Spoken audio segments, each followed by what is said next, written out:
Hello, welcome to the Harry Glorikian Show, where we dive into the tech-driven future of healthcare. Usually when we talk on the show about artificial intelligence, we're focused on specific questions like how AI is changing healthcare delivery or drug discovery.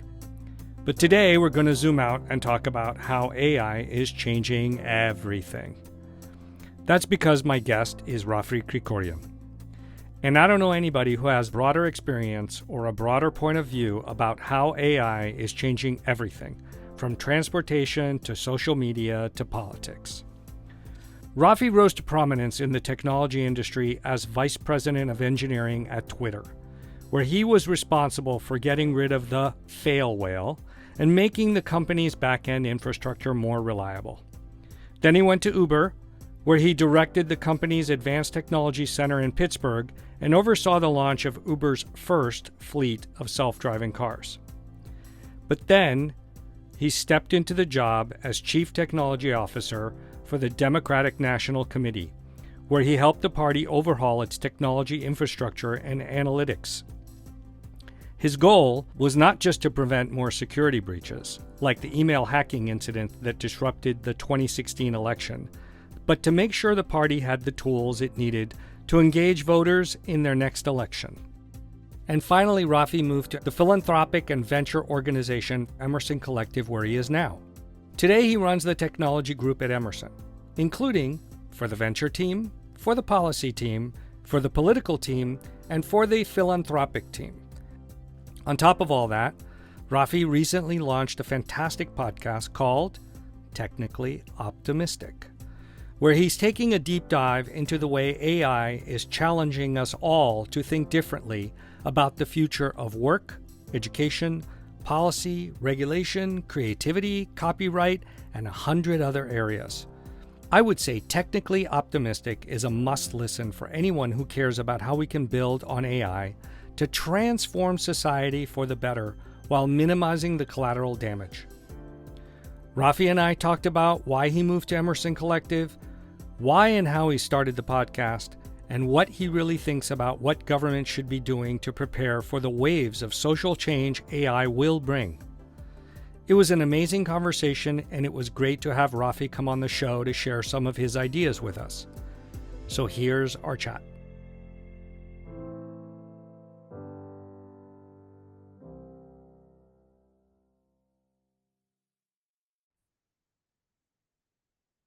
Raffi, welcome to the show. Hi, thanks for having me, Harry. It's great to have you here. I mean, it's not like we don't know each other, but it's great to actually have you on the show. I mean, for those people that don't know, Raffi's got this amazing background, both inside and outside Silicon Valley, right? You led the reliability and efficiency efforts at Twitter when it was more reliable, I'll say. But you said Twitter, not X. So you're accurate. Then you directed the launch at Uber's fleet of self-driving cars. And then one day you just said, I'm out of here. I'm going to go overhaul the Democratic National Committee's technology infrastructure. And I remember that going, what happened? What? You're like, did something go wrong? And then I think since 2019, though, you've been at Emerson Collective, where Correct. You're both the chief technology officer and the managing director, which is sort of interesting how you play those two roles. And so I wanted to sort of jump in and talk about the current roles, right? So that, maybe some of our listeners have heard of Emerson Collective. I mean, they may recognize that Laurene Powell Jobs helped set it up as sort of a hybrid venture capital firm and philanthropic organization.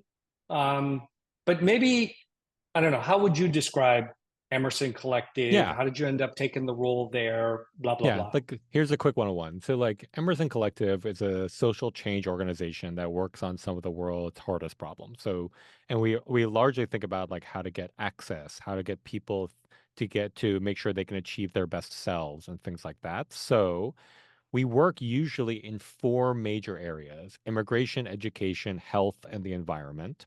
But of course, there's a lot of bleed through between those. Like, you can't talk about immigration without talking about politics. You can't talk about education without talking about journalism. Like, you can't talk about any of these without talking about democracy. So, like, there are a lot of there are a lot of other issue areas that you have to work on, because we believe that to push any of these forward, you just need to come at it from so many different angles. Like, a philanthropic organization alone is going to have a lot of trouble moving the immigration space. But can philanthropy combined with venture capital, combined with politics, combined with a press story, combine all this stuff? Maybe. I mean, like, time will tell. Like, that's at least our theory around it. And so I mentioned the four main vertical areas. You can think about the way we organize ourselves as like these horizontal. So we have a philanthropy team that has 20 something people on it that does most of our philanthropic work. That's usually in the United States. 95% of it's the United States. We have a venture team that does a whole bunch of venture capital investing because we believe that could be a lever for change. We have a policy team in DC that works really closely with the Hill administrations, also state-based stuff, because like we believe that you need to make policy changes in order to get it work. We have a political team that works on electing the next generation of leaders that can be a positive force for change. A media team. I mean, literally the list keeps on going on and on. And then I'm fortunate enough that I run the technology team here. And technology is for us a pretty broad thing, but like I think about how do you use everything from everyday IT, but maybe positioned slightly differently. Like, most of the back offices of social change organizations, whether it be nonprofit or for profit, look like they're in the 1990s, early 2000s. So, like, how do we just upgrade them and like change their posture on the theory that modern tools allow you to work better? We've spent time with immigration grantees, helping them increase their security posture in order to just be a better citizen of all the sensitive data that's going through the world. So we think about everything from IT all the way to we have product managers, data scientists, and engineers who actually like build real interventions in the space. Like, for like a quick example of one. So we've been really fascinated with teacher vacancies across the United States. I mean, fascinated in sort of like a morbid way. Teacher vacancies is a bad thing. Um, but there was this piece in the Atlantic magazine a few months ago that said it's not a teacher vacancy problem, it's a teacher location problem. Like, we have more teachers in some areas and not enough teachers in others. And so that sparked our curiosity. It turns out there's no database, no nationwide database that explains where teachers are staffed, where there's demand for teachers, where there are teacher gaps. So we built one. So like we set off the engineering team to actually create, like we have this huge scraping infrastructure that we literally scrape every job board, something like 12,000 public school districts in the United States. We scrape every job board, we normalize it, we analyze it. We now have a map of like where all the teacher vacancies are, where's their demand, where there isn't. And then the story that comes out of that is more than just teacher vacancies. It's a thing like, Texas. I have issues with Texas, but those aside, Texas wants to invest into STEM. You can see it in their job postings. They're just having trouble staffing it. Or you can see that like New York State actually might have an abundance of teachers in some ways, but their neighboring states have issues. So this becomes now a policy question of like, how do we work on licensed transfer? Sure. So like if you're like right now, if you're licensed as a teacher in New York, almost every state in the union will take you as a teacher. But if you're licensed as like I'm making this up, so don't hold me to these states. But if you're licensed as a teacher in, let's say, Louisiana, will Alabama take you as a teacher? I don't know, and I don't think so. And so like, how do we start to make those gaps at the state level so we can start solving these problems? How do we give teachers mobility so that like if they get licensed, they don't feel like they're stuck in the state they got licensed? Like, maybe they want to go home again. Maybe they want to go to a state that they've never been to before, or they want to help their home community. So like we are building products that sort of like address these type of issues.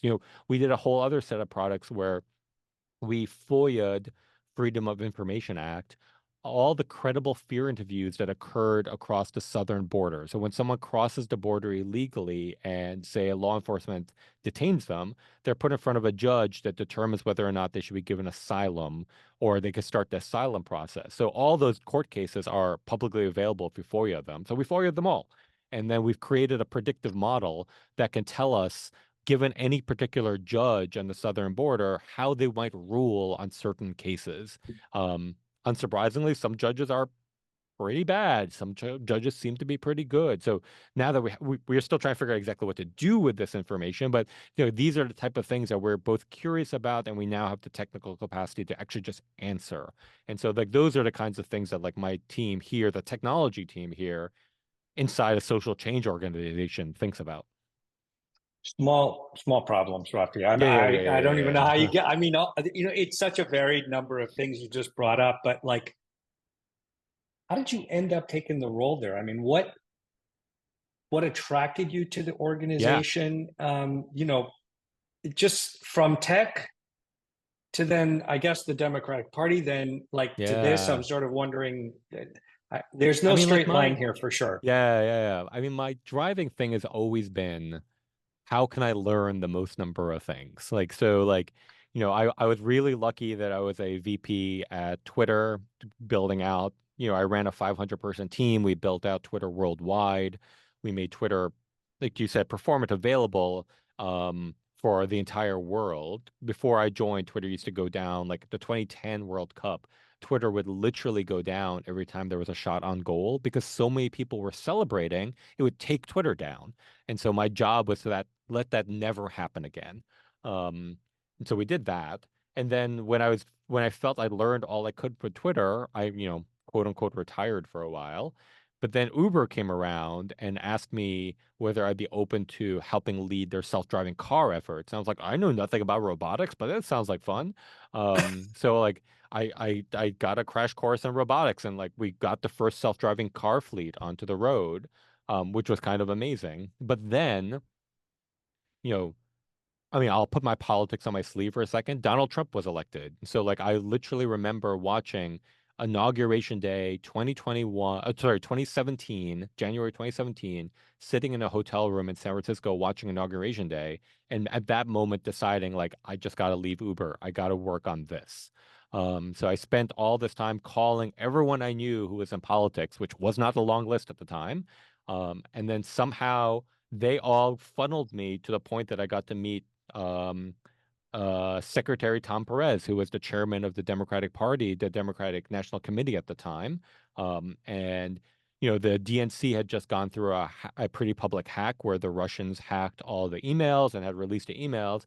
And so Chairman Perez asked me, is like, can you solve my cybersecurity problem? And I was like, well, yes, but solving your cybersecurity problem means you won't lose the next time around. It doesn't mean you will win. So how can I have a conversation about that? And so the chairman brought me on board, and we rebuilt all of Democratic Party infrastructure on the data side and the campaigning side so that we can become a efficient, lean, mean campaigning machine kind of thing. Like we brought modern technologies in. The thing about the electoral cycle is that you have a lot of money on presidential years and then almost no money on every other year. And so it's really challenging to build technology in that cycle. So I spent a lot of time convincing donors and supporters that we need to invest in technology now. And thankfully they believed me. So were able to rebuild all the data warehouses, all the models, do all the stuff in preparation for 2020. And then around that time, the Emerson Collective was snooping around and asking questions around data and politics as well. So they got to know me there. And then when I decided it was my time to leave the DNC, mostly because, you know, at that point, this was pre-COVID. So like everyone had to be in DC to do work. So like I would literally fly from the West Coast every Sunday night. I would fly to DC, stay there till Thursday afternoon, and then fly home again. And I had two little kids. Like I missed years 1 through 3 on my youngest Right. because I was doing all this travel back and forth. So I felt like I got the team to the spot they needed to get, and they could build on that in preparation for the 2020 elections, which thankfully they helped win. And so the Emerson Collective was like, well, can you do all that rebuilding, but for every nonprofit in our portfolio. And I knew nothing about nonprofits then. Like literally, I was just like, well, that seems hard. Um, so I came aboard and like I built the technology practice here. Like I was the first technologist in the door at EC, and now we are the largest team in the building here at the Emerson Collective. And this is same thing that we did at the Democratic Party. I was like the first CTO of the Democratic Party, but now even years later, they are the largest and most permanent team for the Democratic Party as the technology group. So I think part of my job has always been like these like help people catch up to the fact that technology is an integral part of all our lives and that we need to be like constantly investing in order to stay on the forefront. And those investments pay off. Like they actually pay off in a lot of different ways. So that's how I've ended up here. Yeah, that's a fascinating, I mean, and daunting task. I mean, it's not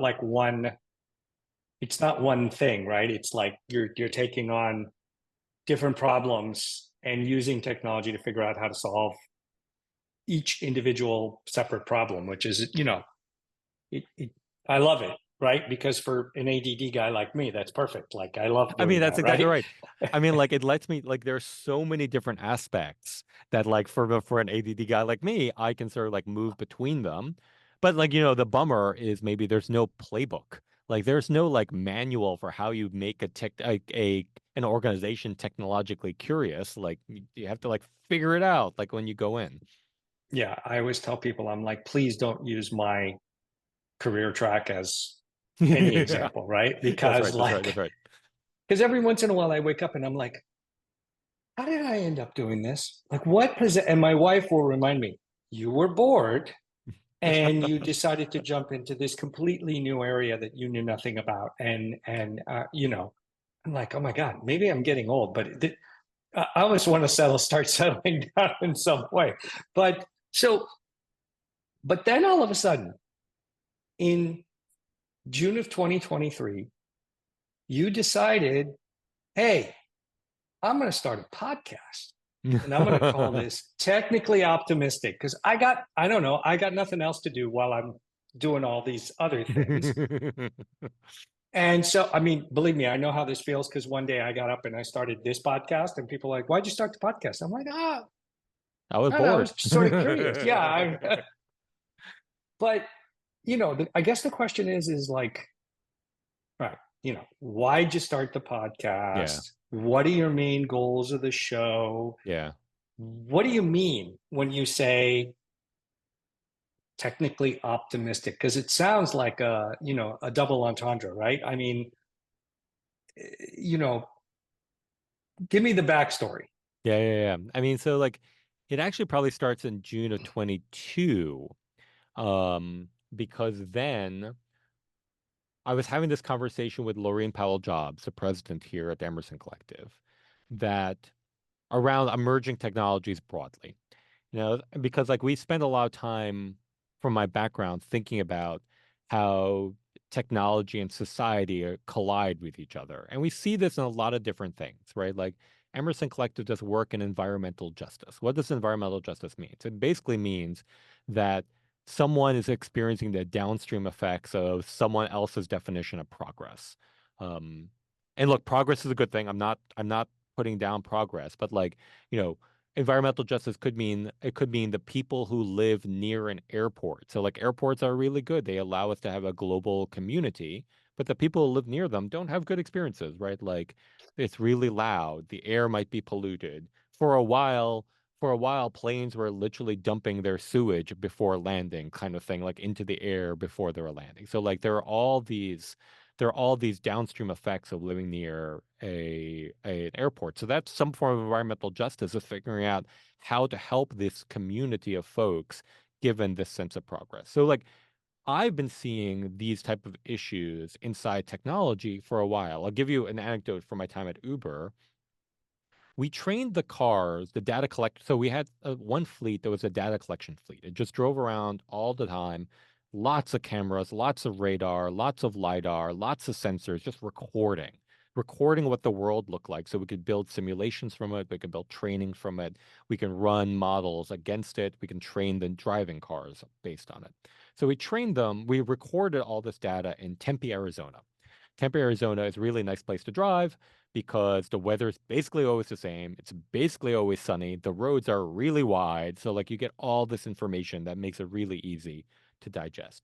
We bring all this training data to Pittsburgh, Pennsylvania, where I was based at the time. We build all these models, we put them on cars, we drive the cars in Pittsburgh. They kind of drive shittily, but they're starting to drive. They never recognize a black pedestrian.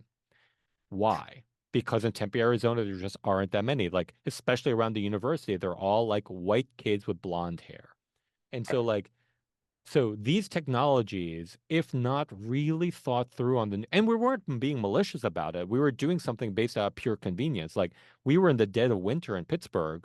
Tempe, Arizona sounds like a really nice place to be data collecting. And so we're not doing anything malicious. And that holds true for most people who build technology. And so my thesis in around June of 22, when I was talking to Laurene, was that we could watch how these technologies develop, but there's a high probability in 10 years they become philanthropic problems. Like some group of people really benefit from these technologies, and some people are left behind, or potentially worse. These technologies have a tendency to divide society, if not guided appropriately, as opposed to put society together. And so we need to start thinking right now, as a philanthropic organization, how we could start to bend that curve today and not leave it to a philanthropic problem in 10 years. So come 2023, ChatGPT was launched. It's the fastest deployed technology on the planet, effectively. It reached the most number of people in the shortest number of times. But that has real honest questions of questions like of technology, of humanity, and of power, right? Because like we're releasing a technology which in some ways maybe wasn't ready to be released at the speed it was released, like, and had like serious open questions of like, well, some people are going to lose their jobs. I'm like, what does that mean? Like, or like it might hallucinate and tell people lies. I'm like, but we just deployed it to like a decent chunk of the planet. Like, so now we have a technology that can just tell lies to a decent so all these questions started swirling. But Harry, at my core, I'm a very optimistic person about tech. Like I love tech. I mean, I'll tell you stories from my childhood. I tell you stories of like my grandfather, like all tech related. I love tech. And so like what I was also worried about at the time were there all these people who are just basically starting to shit on the tech industry of just being like, this is not good. This is really bad. We need to pause all this work. And at the other hand, there are all these people saying like, we don't worry about all these issues. We just need to go full steam ahead. And my answer to both of them are like, you're both wrong. Like we need to go full steam ahead, but we need to be cognizant of all these issues so we can start working on them and start addressing them. And so thinking about what's the way I can make my dent in the world when it comes to this, I thought education was the most important thing. The more people who are educated about the nuances, the better we could be. Like regular people could start participating in conversation. Legislators could be smarter instead of saying dumb things when they're at Congress. They might be able to say smarter things in Congress. The analogy I like to give is like my mother-in-law, who I love dearly. She understands why we wouldn't change the speed limit on a highway. That would be fundamentally unsafe in a lot of situations. But she doesn't understand the trade-off of having a video surveillance doorbell on her front door. Like she doesn't understand the nuances of like what does that mean for privacy? What does that mean for policing? What does that mean when you have a bug? Like I don't remember which one of the video doorbells, but they literally had a bug that when you pulled open the app, you would see someone else's doorbell, which just sounds like so crazy in a lot of ways. And so, like, I want to make a dent in getting more people educated to the nuances of tech so we can remain optimistic. Like, we all want our kids to have the best education possible. Technology is the path, but we need to make sure that we are not marginalizing some kids at the cost of others. We all want climate change to stop. Technology is probably the path, but we want to stop having environmental justice issues in the process. Like, we want all these things. And I think the way we get it is we just have more people educated about it. I mean, I couldn't agree more. I mean, I can, it's funny because when I give my talks on whatever it is, I can take both sides of the fence, right? Very quickly. Sure. And the same thing with like when I put my podcast together, it was like, this data and biology thing, like 5, 6 years ago when I started this, was just barely getting, and I'm like, people need to understand like how this is really going to move the needle and how it can really change health and wellness in the space. But we at that time were not moving at the pace that this stuff. I mean, this is. Yeah. This stuff is I crazy. mean, there's 100 papers. I want to say, I know for sure a week. I want to say almost a day at this point. It's just Arvix is like blowing up with Yeah. the number of new papers that Yeah. are coming out. I mean, I can't keep up with them. Yeah. Which is funny because you have to use AI to help you In make order to sense keep of. up with it. I mean, so like Yes. here's the funny story. My wife, a brilliant woman, she's actually an AI professor at Stanford. And she was lucky to chair the International Conference for Machine Learning, ICML. It's arguably the largest machine learning conference in the planet. So she chaired it last year, and I remember her putting an edict that no one could use ChatGPT like things to create papers. I was like, what are you doing? Like you are literally the conference on machine learning, and you're saying she was, to your point, she's just like, we don't need more. We need higher quality. And she's just like, I want people to be like carefully writing it. I mean, it's curious to see what they would say what they're going to say this year. But like, I remember having exactly this conversation last year, just like there's so much of it that we need and machine learning to digest it for us to understand. Right. Right. No. There's tons, and it's just moving so fast. I mean, I was listening to the professor at Stanford that developed the first diffusion models for Yeah. video. And the question did you see Sora coming, right, from OpenAI? And he was Yeah. like, he goes, well, I thought eventually, like we were going to get there, That's right? right. Which, well, okay, it makes sense, right? You draw a line, but he's like, I didn't expect it to be like now. Yeah, that's right. And I'm expecting, if I were to guess, we should expect a major motion picture by year end, fully done by Sora. And I think that will just, so anybody that's like predicting where it's going to go, I'm like, you're wrong. The chances of you being wrong are probably extremely high because there's so many variables happening that Yeah.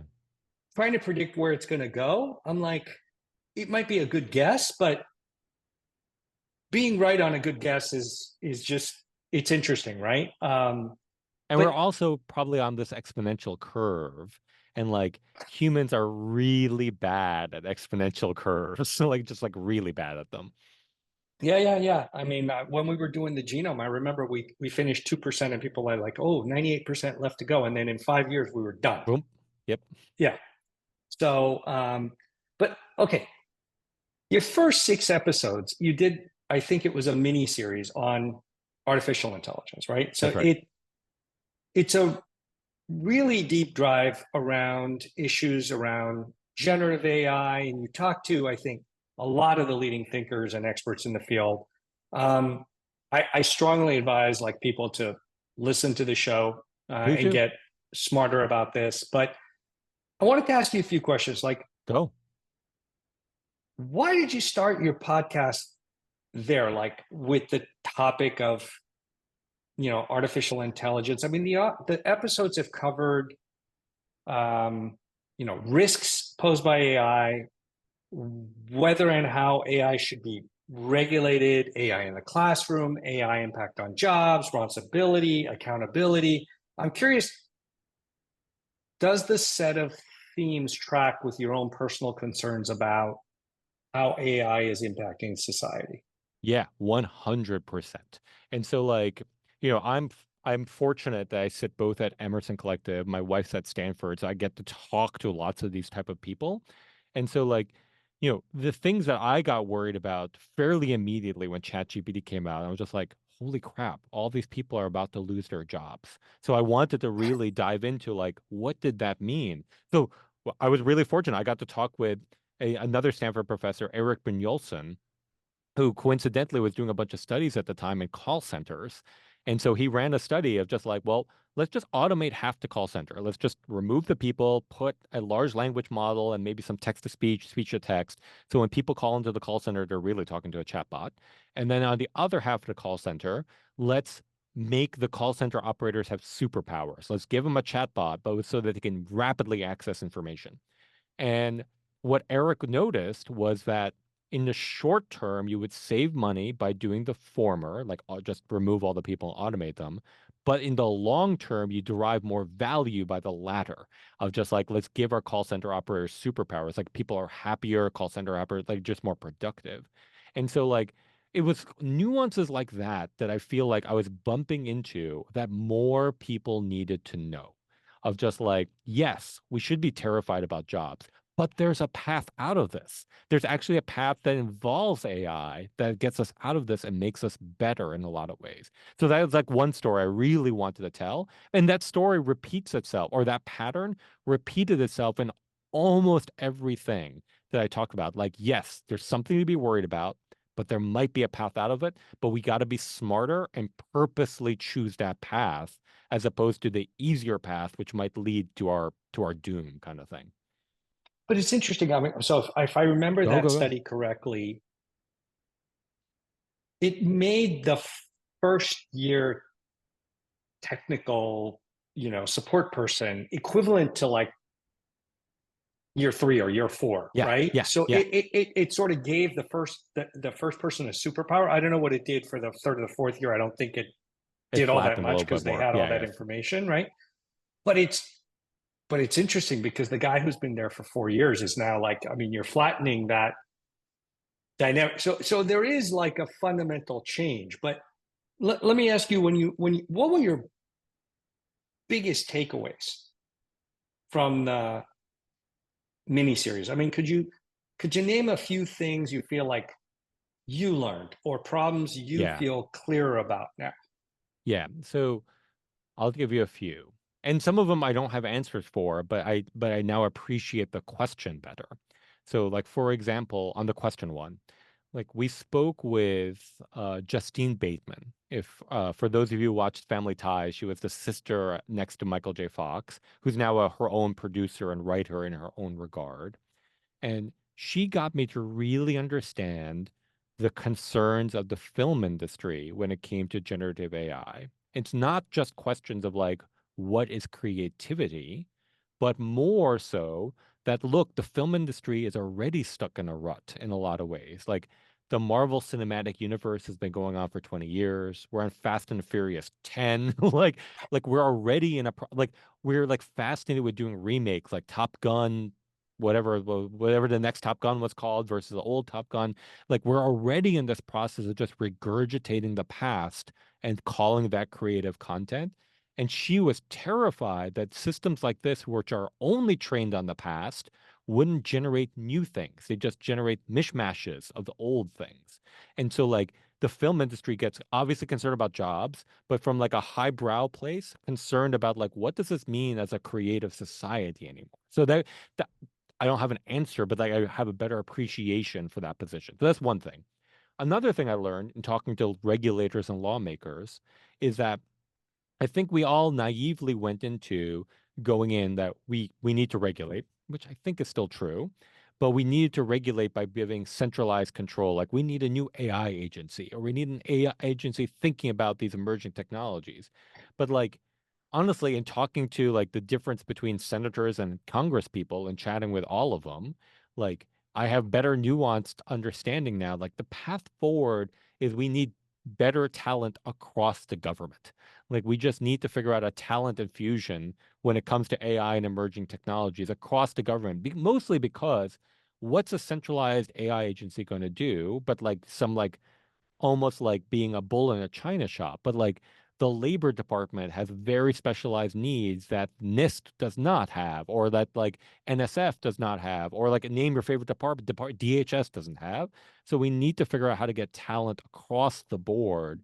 Maybe that's not breaking news, but it was an interesting like, oh, we need to think about this slightly differently. And then finally, and spending time with people like Sal Khan, like actually understanding that there is a world that's not about intelligent tutors helping our kids, which is very important. We should do that.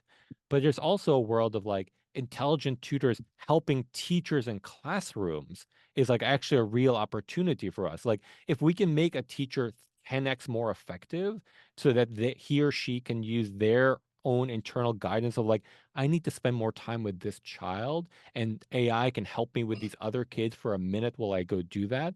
Those can be real unlocks for our society. So like finding those like key stories in education, in labor, in politics, in creative sense were just super interesting and like I think like are now guiding the way that I like advise other people. I'll give you one more story, but this is just much more of a fun curiosity. It turns out the Vatican has a person in charge of emerging technologies as a guy named Bishop Paul Ty, and he used to be the Archbishop of Dublin, I believe, and then was so good at doing social media that they brought him to the Vatican to manage this stuff. And we had this great conversation of just like, well, what does humanity mean? If like, because like we as humans can anthropomorphize rocks. Like literally, we had pet rocks. There's a whole museum in Japan dedicated to rocks that look like people.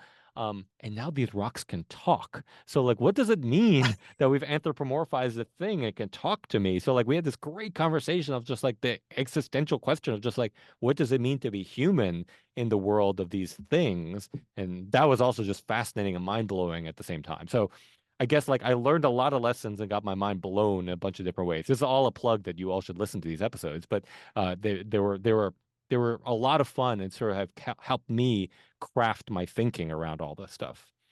Well, no, you look, we do this podcast. I do the podcast for the same reason, right? I mean, I get to talk to, I mean, the people bring stuff up. I'm like, yeah, I just never thought about that. Right. And I learned from incredible experts in the field. Right.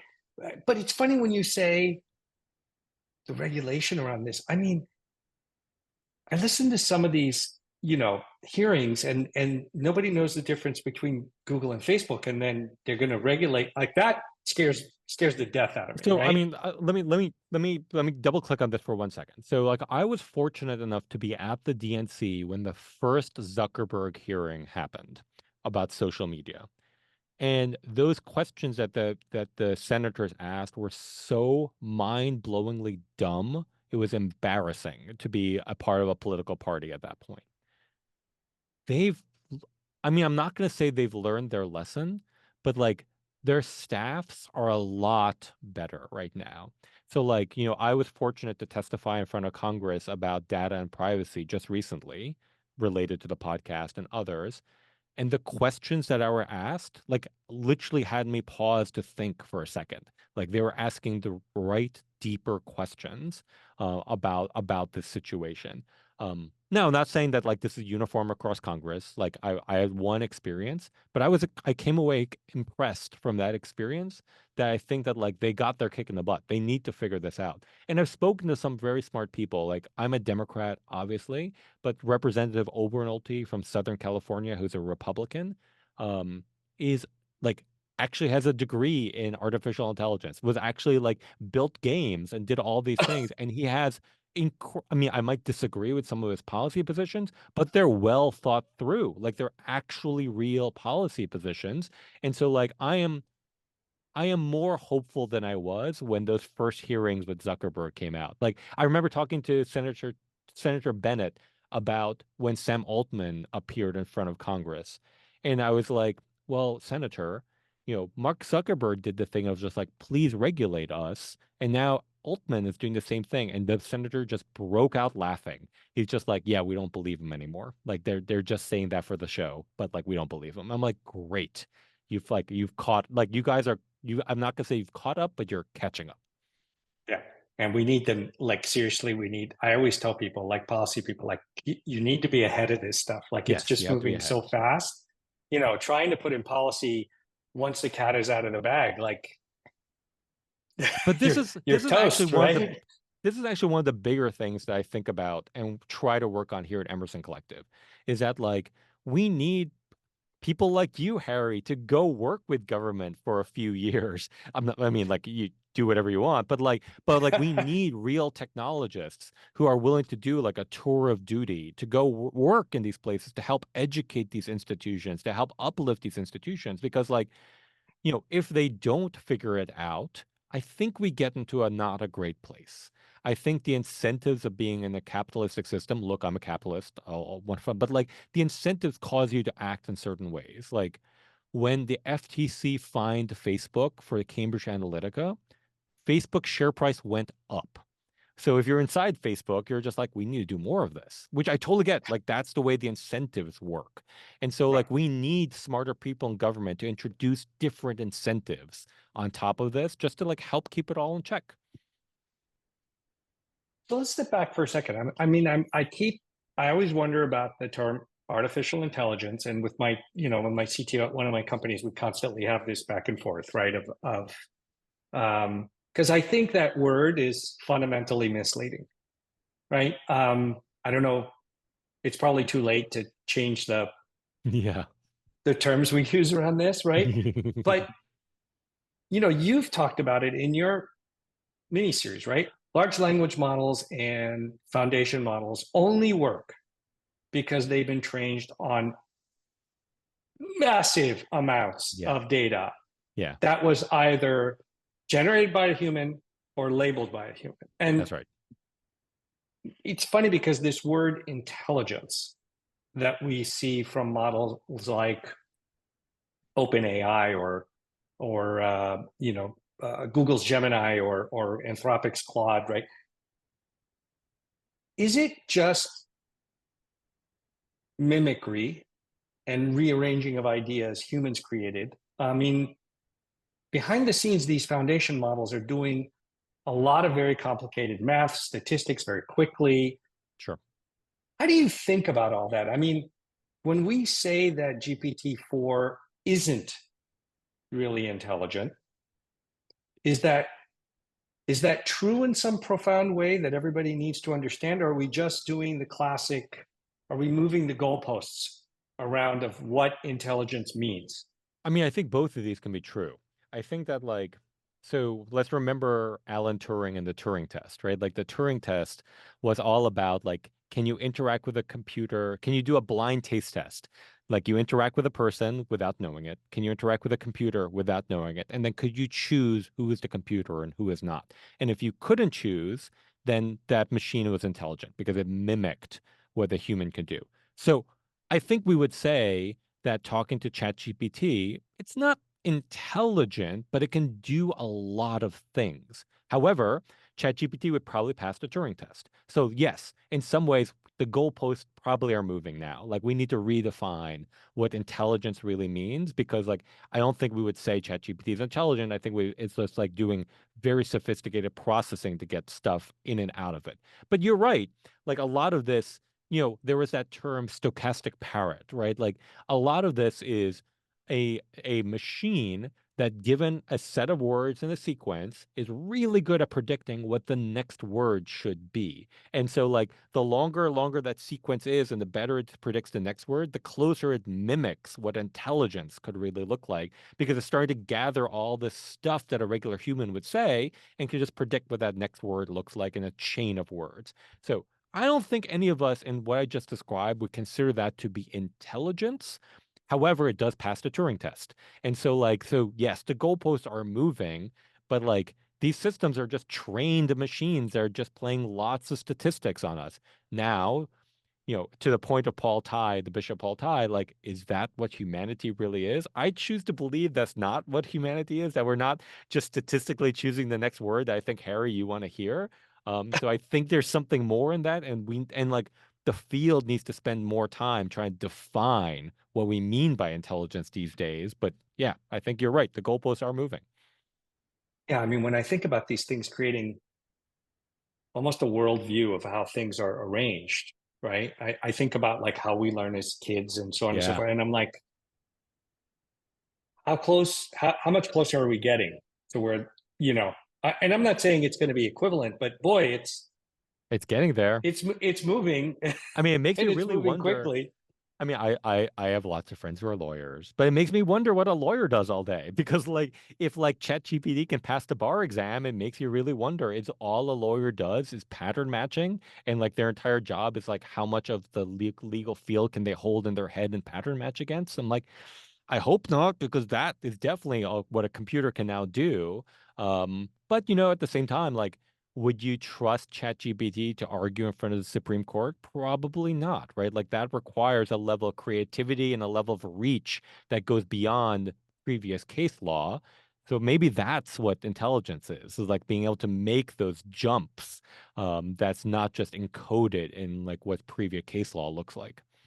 Yeah, but we put one with the other, and now I you know. have like I everybody know. has like a superpower, right? I If know. they use it the right way, which it's funny because I have this discussion with people and I'm like, you don't understand. Like it's like a hammer, it's like a tool. I'm like, no, tools don't talk back to me. Like I can have a discussion with this thing and go back and forth with it. And it stimulates me to think about aspects I just maybe hadn't thought about when I'm putting something together. And it just makes my output better. Right. Um, which sort of brings me to this thing. Like I was thinking, Ethan Mollick, you probably know him Yeah. at Wharton, right? He has a great Substack blog, where he's talked about AI is really good at some tasks that seem hard to humans, but really bad at some tasks that seem easy to humans. And this just seems like another way of framing what we're talking about, that AI and human intelligence are very different. Yeah. But can you see a convergence coming? Like with AI getting better at these things that are currently hard for computers, but easy for humans. Some examples, I don't know, common sense reasoning, creative problem solving, Hmm. empathy, or emotional intelligence. Although I have heard some systems that are damn super empathetic, like Yep. consistently with customers. Yeah. But what do you need to happen for AI to emulate these skills? Do you think it's even possible? How hard will it be? How long will it take? Yeah. No, I mean, like, I think that, again, we're really bad at exponentials. So, like, when I think about emotions, I think about Professor Roz Picard at the MIT Media Lab. She spends her entire career. She coined the term affective computing, which is like getting computers to understand emotions. And they've deployed her technology, like, in other call centers, not the one Eric Brynjolfsson's talking about. They use her technology to understand how agitated people are who are calling in to help load balance on the call center operator. So the call center operator doesn't get like five agitated people in a row, mostly to help with their mental health so that they can help more people. So like computers are beginning to learn all these things about like humanity in a bunch of different ways. But I think you're onto something. I think that like the path forward is to find these like 1 + 1 = 3 situations of like where computers are pretty bad at them themselves. Humans are only kind of okay at it themselves. But when you give a human the right tool or give it an AI that is tuned appropriately, that they actually do way better all of a sudden. And I think there are some examples in medical imaging right now that is actually true of just like an AI can actually scan pictures looking for cancer tumors and find ones that a human in a first pass might not have noticed, but on a second pass, they're like, "Oh yeah, you are right. There is something there." So I think like there are these opportunities and like looking for, and there are these opportunities and these examples do exist of these 1 + 1 = 3s. Now, to your other question, to your real question, just like, is there going to be a point where these all catch up or they converge or one passes each other? I mean, this is the thing people are searching for, right? Like, when can we get to AGI, this artificial general intelligence, where like these systems are way better than humans are? And I don't know when we get there. I don't think anyone knows when we get there. I think these are all shots on goal trying to get us there or trying to explore the space that's trying to get us there. But like, is it inevitable? Maybe. Like maybe we'll get there at some point. We just don't know precisely when. Interesting. Well, yeah. I mean, I keep seeing the leaps. Yeah, I always joke with my nephew who's in tech in the valley. Is like when am I going to stop saying, "Oh shit," right? Like I see something and I'm like, "Oh Jesus!" Like, okay, Yeah. let me try to absorb this right now. What this thing is doing, right? Um, but look, okay. So on this show, we always talk about healthcare and technology, and Yeah.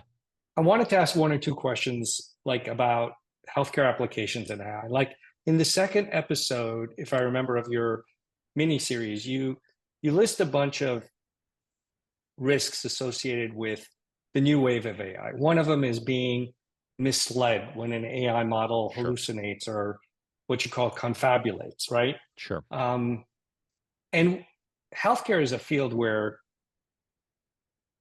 you really don't want to be wrong, although I could debate that not every doctor is right all the time.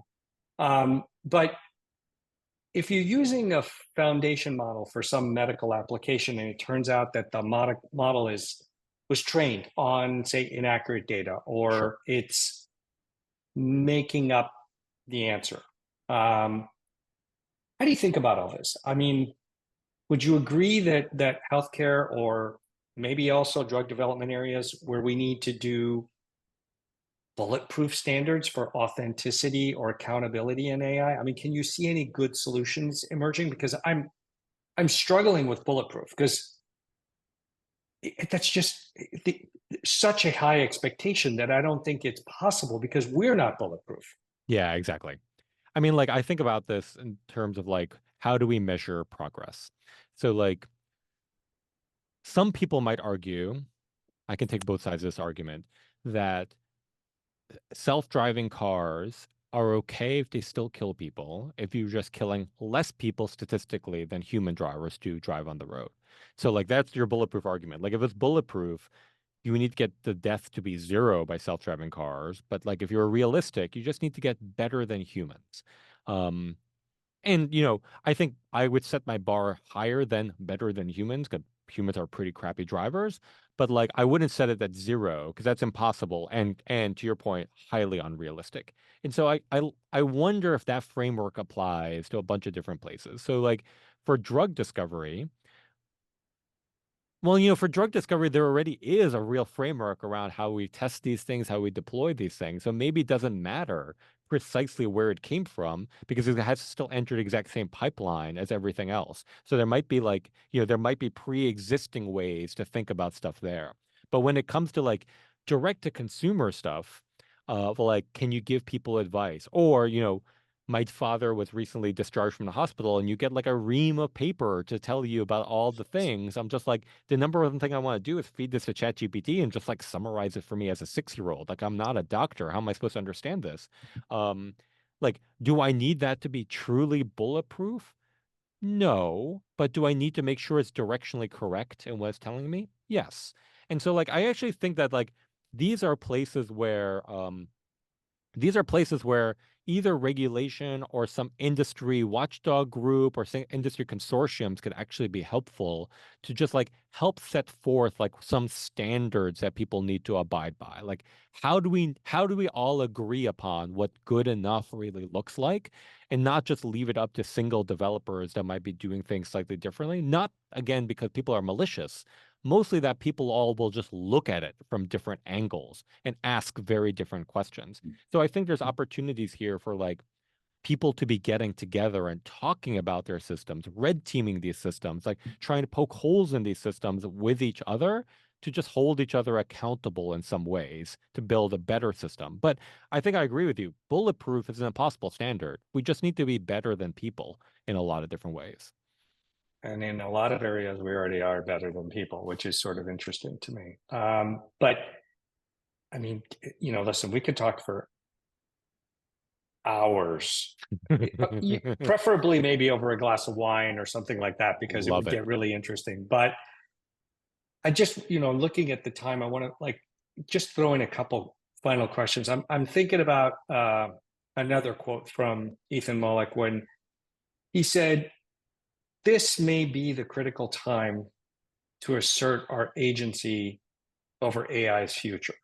Sure. Now, I'm not sure how to do that considering how fast it's going, but I wanted to sort of get your thoughts. What do you see happening on this front that are encouraging you?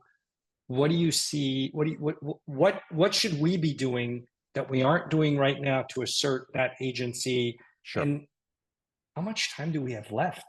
We don't have very much time left. I view this all as like there's an Overton window of what's acceptable, and it's clearly moving, right? Like it's moving to the point that like people now feel like these type of systems are inevitable. These are the way world is going to work. And like this window is moving almost to escape velocity, and we're in one of these last chances to like rein it in and get control over it. And so like I look at like, Finland in 2018 did this experiment where they tried to get 1% of the population educated at a high level about AI, like its pros, its cons, its nuances, etc. They actually managed to get 10% of Finland to do it. Now, Finland's a small country. It's more like a club than a country in a lot of different ways. But because of that, in 2018, Finland, by some measures, has the highest per capita AI startups in the world. They use AI in every form of their society. Like government uses it, city planners use it. Literally, plumbers took the class and would write in and say how that class changed how they think about their business. Like all aspects of their society touched this class, which is crazy. Um, we need to do something. That's the only thing. We need to publicly educate so we can prevent this Overton window from moving too far. I mean, look, I used to work at big tech companies. I might still go work at a big tech company again.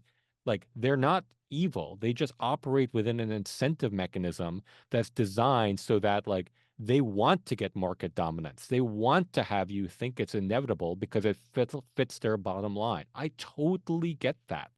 So the only recourse against that is for people to really understand what are they buying, what are they buying into, what's true, what's false, what's inevitable, what's not. Now I realize this is a long shot. Like I realize that like educating Americans across the board is incredibly hard. Even if you do, can you actually get them to do action?